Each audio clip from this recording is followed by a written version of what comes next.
हमने दे दी और नियुक्ति पत्र बांटने की बारी आई।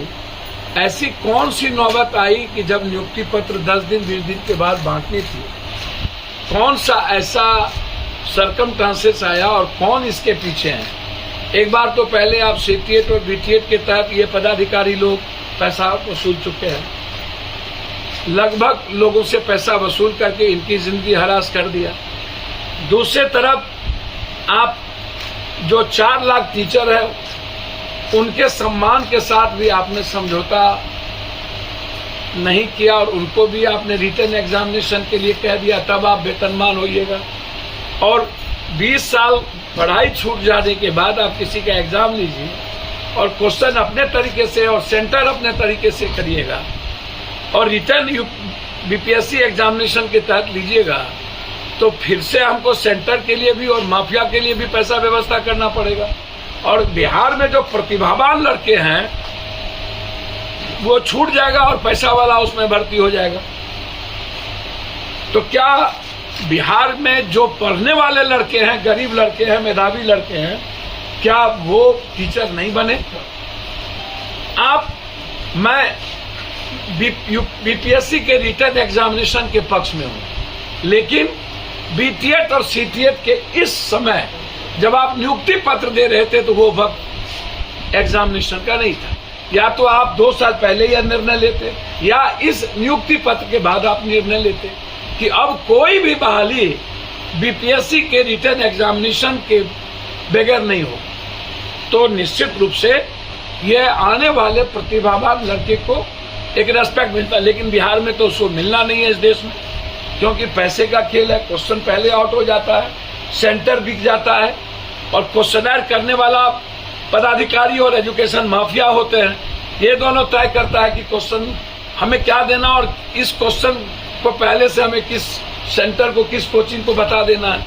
तो कोचिंग अपने तरीके से एग्जामिनेशन को कंडक्ट करता है और पदाधिकारी, और ये दोनों की मिली भगत है। दोनों इसमें पैसे का गंदा खेल खेलते हैं। मेरा इसमें सबसे बड़ा इस बात को लेकर के आग्रह है नीतीश जी से और इस सरकार से। नीतीश जी, आपकी जो सोच है उस पर मुझे कोई आपत्ति नहीं है, लेकिन हमेशा से बिहारियों को गाली, लात मुक्का, कभी मणिपुर में, कभी नॉर्थ में, कभी साउथ में, कभी कहीं पर, और हम बाहर जाते हैं तो मजदूरी के लायक भी नहीं रहते हैं। हम बाहर जाते हैं तो हमको एग्जामिनेशन में भी पीटा जाता है।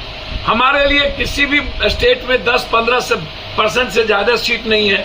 हमारे लिए हम सौहार्द में, जाति धर्म मजहब में ऊपर उठ के राजनीति करें, हम संविधान के आधार पर ऊपर उठ के राजनीति करें, हम नफरत के आधार पर खत्म करके मोहब्बत की राजनीति करें।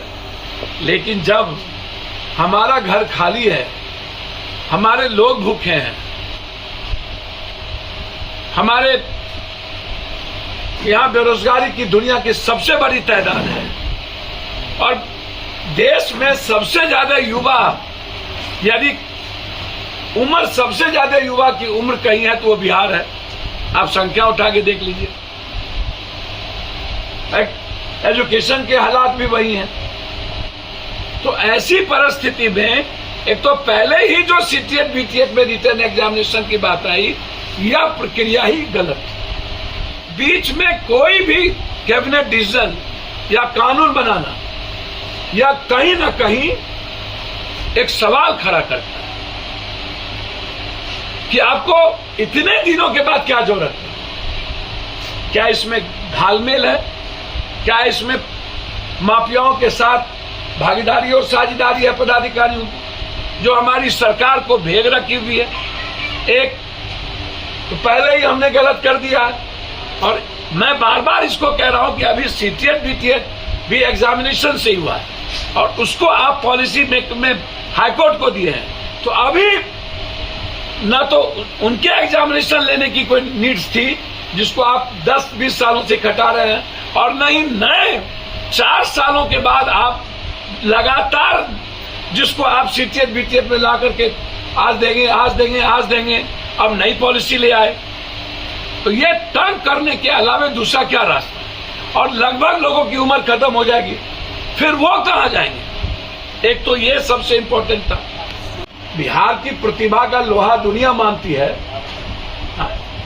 नहीं, आर्यभट्ट नहीं, नालंदा, विक्रमशिला, अभी आईटी और आईएम, भले ही हम गरीब हैं, भले ही सब कुछ है संख्या, लेकिन जब टॉप की बात करेंगे देखेंगे तो अभी भी कम ही संख्या में हम नंबर 1 होते हैं। तो इसीलिए यह कहना कि साइंस और मैथ में के कारण ऐसा निर्णय लिया गया है, तो ये तो भाई मेरे ख्याल से ये स्वीकार नहीं। तीसरी चीज, मैं इस पक्ष में हूं कि आप किसी भी परिस्थिति में 90% नौकरी, हर नौकरी में हमें बिहार का अधिकार चाहिए, बिहार के बच्चे चाहिए, बिहार के खून चाहिए। इसमें कोई समझौता हम और हमारी पार्टी नहीं करेगी। हम को दिया जा सकता है। आप 10% बाहरी को 5% दे दीजिए, बाहरी नहीं कहेंगे, वो भी हिंदुस्तान के लोग, बिहार से बाहर। हम अन्य लोगों के तरह हमारा नेचर नहीं है, लेकिन 90% पर कोई कंप्रोमाइज करने की जरूरत नहीं है। मैं बहुत क्लियर हूं इस मामले में, और मैं हर परिस्थिति में मैं विद्यार्थी की बात नहीं करूंगा। विद्यार्थी जी एक एग्रेशन में जाना उनके लिए सही नहीं है किसी भी कीमत पर, मैं इसको उचित नहीं समझता। और बीजेपी के बारे में तो मेरी ये ओपिनियन है, 17 साल ये सरकार में रही और इन्हीं के हाथ में सारे विभाग थे, और वो नौकरी का 10 साल पूछेंगे तो 10 साल नौकरी से बेहतर है 1 साल भी अभी सरकार को नहीं हुई। बीजेपी 9 साल के नरेंद्र मोदी जी के 2 करोड़ सालाना नौकरी का पहले हिसाब दे दो।